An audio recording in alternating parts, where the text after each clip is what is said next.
Welcome back to another episode of Athlete POV. We're sitting down with Parker Edwards, guard LSU basketball, of course. Just recently ended the tournament for you guys. What's going on? Nothing much. Just trying to figure out this whole coaching thing. I think we get to meet him today, actually, later tonight. Just working out, trying to stay in shape and stuff like that. It's the off season, and just gotta get back to work. Definitely, yeah. And so now something big that came out of the season for you guys was the coaching change and was getting into March Madness. What do you think was the biggest factor? How do you, what do you think the biggest thing that got you into the tournament was? I would say the biggest thing for our team was just how hard we played. We just would play harder than everyone we played against, and that because we had talent obviously, Right. but we didn't have as talented a team as we did like the last 2 years, my first 2 years here. So we would just play harder than you, and that showed the defensive end with the effort over there and all the steals and stuff like that. So the thing we would do is just play harder than you, and that played a huge part in getting the seeding that we did in the NCAA tournament. Right. So now, what does the future look like for you guys? What are some of your expectations going into next year now? That's a good question because I don't know. There's still a lot of question marks surrounding the team next year. Just coaching changes and stuff happens with that.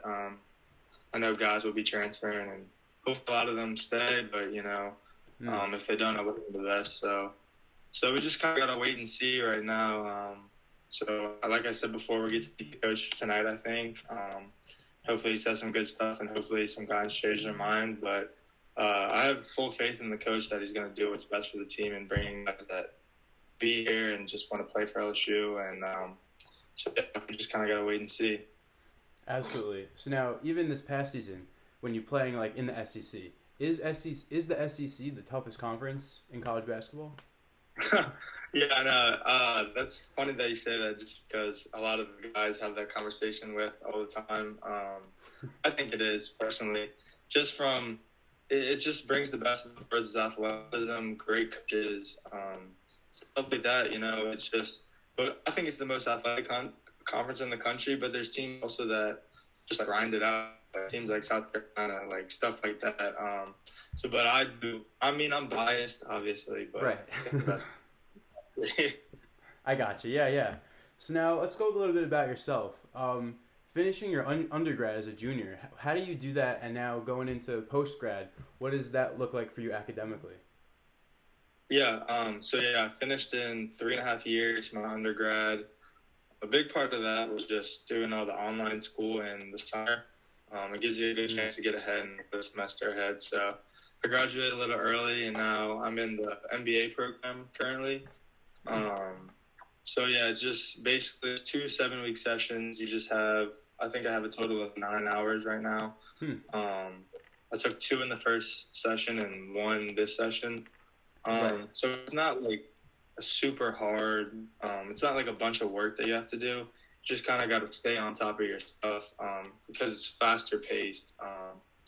You just got to stay on top of it. It's challenging, but I'm up for the challenge, so. Gotcha. Definitely. So now being a walk-on onto LSU, there's also this restaurant called Walkons. What? Tell me about that. The founder of it used to be a one at LSU, the basketball team, and so last semester they wanted to do like an NIL thing with me, and they like set it all up in the gym. We were just gonna do a cool just a casual interview, just walking and talking about just different stuff in the LSU basketball team. And then at the end of the interview, they said they were paying for my school, for the grad school. So I'm technically on scholarship through them, but yeah, they're paying for the rest of my grad school, which is about another, I think, year of school. So I get that paid for free, which is very nice. Wow. So that must be a good connection. I guess it's just like the power of NIL. Are there any other like deals that you have in place with NIL at all with maybe smaller brands or something like that? I'm trying to think. I think I had a few. I think the biggest one was really Walkons. I haven't really had any other like super big brands. Our team this year just had like so many NIL basically powerhouse people, you could say, like Sharif, Eric Gaines, Alex Fudge, guys like that with just a super big following. So no like bigger brands reach out to me, but I've had a few smaller ones like here and there, just give a couple like $50, stuff like that. So, but nothing too big. Gotcha. So now another thing with LSU, we see on Instagram all the time this account called the Balcony Bengals. Who are they? They're basically like the LSU super fans. They go to every women's and men's game and they sit in the front row of the student section and they're just cheering loud. They got a dude in the goat mask. And I think they actually got some type of maybe NIL deal with Walkons because I did like something with Walkons with me and Darius Days.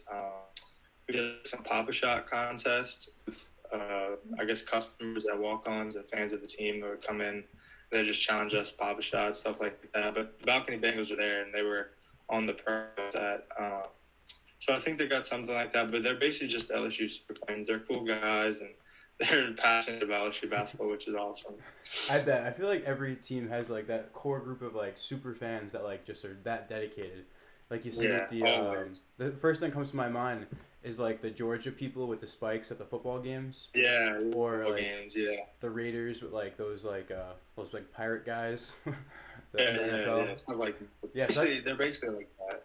Right. Yeah. So now, being from New Orleans yourself, was LSU like an easy choice to go to? Yeah, definitely. My freshman year, I didn't go to LSU actually. I went to a school called Southeastern Louisiana in Hammond. Right. And I had a pretty good season. I ended up scoring. We played LSU actually, and I scored 25 points against the first game of the season.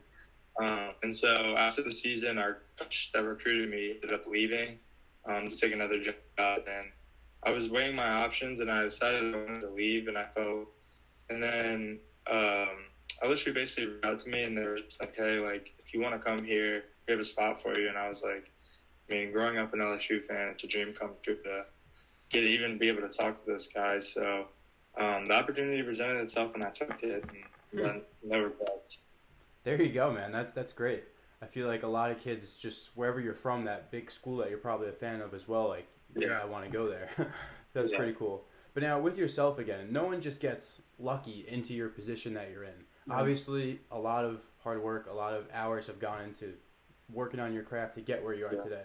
So my question now, what are some of your healthiest habits you think that you just is your daily routine every day?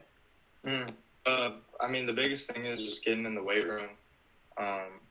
SEC and playing against guys on our team every day. It's got to be in the best physical condition and got to be able to have muscles to deal with some of the guys that we have. So it's just one of my big things. I'm actually on a diet right now, trying to lose a couple pounds. So yeah, those are two of my biggest things: just eating right and working out. And then obviously the basketball part is everyone knows that. Everyone knows you got to be putting shots up, getting in the gym every day, doing stuff like that. But yeah, some guys just kind of overlook the weight room and overlook eating good. Those are probably the two biggest things to be playing at a level like this. Do you think there's anything that's really underrated that a lot of college athletes should be doing that not enough of them are? That's a good question. Let me think. Yeah, I would say the biggest thing would just be kind of like taking time for yourself, you know, because you're an athlete, like you're surrounded by people all day, you're in the weight room working out, like kind of need a couple, I guess like in 30 minutes to an hour just to kind of decompress and relax. And a lot of people think it's just like, I got to go, I got to do this. But I think to keep your mental health strength, you need to kind of take some time for yourself and just kind of decompress a little bit every day. What does like your sleep schedule look like? Because I know that's also a really huge part of like getting in the right shape. That is a big thing. My sleep schedule's been kind of bad recently, but I usually try to get to bed around like 10, 11, wake up at around 8 or 9. Waking up early, like I don't like sleeping late, and I've been doing that lately just because the season's over and I've been just been kind of lazy a little bit. So, but yeah, no, I try to wake up a little earlier just to get my day started, and it makes you feel a lot better, and you're not up until the wee hours of the morning and sleeping all day. So I try to wake up early and try to get about 8-9 hours of sleep a day. Definitely, and I feel like people can so like easily fall into that trap of not sleeping as well, like staying your phone up late. Like Yeah. I feel like that just comes down to like your level of commitment to where you want to get to. You know. 100%. Yeah, a bunch of all the coaches were preaching like get your rest. We even had a sleep specialist come and talk to us about the importance of sleep and what it can do for you. So yeah, sleep was a big focus before the season this year. What are your thoughts about doing yoga and maybe an excessive amount of stretching before and after working out when you wake up before you go to bed? Because I've talked to someone else. I talked to a girl from South Carolina, Destiny Littleton, and she said how yoga is such a big part of like her program and herself. That's just in her routine. How far does how far does like stretching and yoga play into your game, your training schedule, and everything you might do? I've never been a big yoga guy, but I've done it before, and you definitely feel good. I think we did it a couple of times last summer, and no, it works wonders. You feel a lot better. And we usually do it maybe like once a month on an off day before a game, stuff like that. But no, it works wonders for sure. And I would say like if you want to do yoga, definitely get into it because it can help. But I've never been a big yoga guy myself, but I can see why people get into it. Absolutely. So now coming to an end here, what do you think would be your best moment thus far at LSU? Whether it be a game that you guys won or like a team bonding story or like you're traveling somewhere. What would you say was your best experience at LSU this far? Yeah, I would say just being around the guys every day is super cool.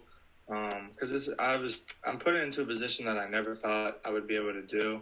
Playing at LSU, playing with the letters across my chest, it's been a dream of mine since I was a kid. So just being able to experience it and meet the people that I have is super cool. And then obviously one moment I have is this past year, the first game of the year, I scored my first career points at LSU. And that was a huge moment. The crowd just absolutely went ballistic when I scored, and the guys in the team were going crazy. There's a couple of videos on it online somewhere. That's probably my favorite moment so far. Hopefully I can make more this year too. Of course, yeah, and of course not done yet. But of course, first points of a college at a Division I school like LSU. Mm-hmm. Crazy. You can say you did that for the rest of your life and no one else really can. Exactly. So very, very cool. So now we also asked this question to all of our athletes going forward. If you had any advice to any athlete out there struggling with their mental health, what advice would you give them if you have any?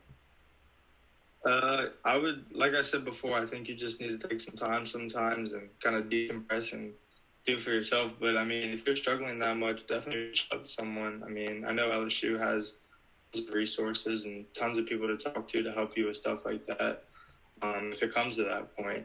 But I think taking a little bit of time just to kind of decompress and not worry about the struggles of being a D1 athlete, the thoughts of going to the next level, all the schoolwork you have. I think if you just take a little bit of time each and every day, that can really help your mental health. Absolutely. That's super important because definitely athletes' mental health it goes unnoticed too often, I feel. Yeah, and it's super 100%. Important to talk about it. Super important to ask college athletes themselves what they think and what other people should do. Mm-hmm. So I thank you for saying that. But now the last thing now, who are some of your role models growing up? And I know being a college athlete, you have probably players you look up to, like alumni you look up to, parents, but is there really like that one person that you thought like really pushed you to get to where you are today? Yeah, definitely. I think one of the biggest people was just some of my teammates. Because I mean, you hear it all the time, like you're gonna be like the next guy, like stuff like that. And so like people like that just keep you super humbled, and they just kept me on the right track and try to get me better each and every day. So yeah, a couple of my high school teammates are definitely some of good role models of mine. Right, and then with high school teammates, I feel like those are like you're really not only your best friends, but the closest people to you, because that's your whole friend group growing up from 100%. Elementary to middle school, and then those are the type of people that'll push you to wherever you go, no matter what you do after high school. So yeah, I feel like that's a great example of of the type of people that can be really important to, especially an athlete. Yeah, 100%, definitely.